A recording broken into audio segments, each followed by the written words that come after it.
Et j'en viens à un sujet qui concerne de nombreuses habitations. Selon une dernière étude d'experts, les 2/3 des logements en France ne seraient pas aux normes électriques. Les appareils ont vieilli et sont souvent multiples dans les foyers, ce qui génère des risques en matière de sécurité. Les explications d'Anne-Laure Cros et Yves Le Bacon. Dans cet appartement des années 70, toutes les pièces comportent un risque électrique. On a des prises qui commencent à tomber en contact direct pour une personne et c'est l'électrocution. Dans la chambre, une prise ancienne, sans volet de protection. Un danger, par exemple, avec des enfants qui peuvent mettre quelque chose de métallique dedans. Et dans la salle de bain, l'installation au plafond n'est pas protégée.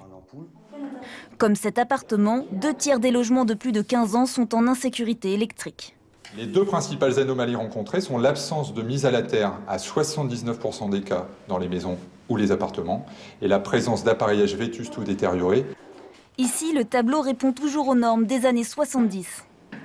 Voilà, si jamais il y a un défaut ici, le fil il va fondre ici, peut-être prendre feu et peut-être mettre le feu au papier peint. Et à l'appartement et au bâtiment.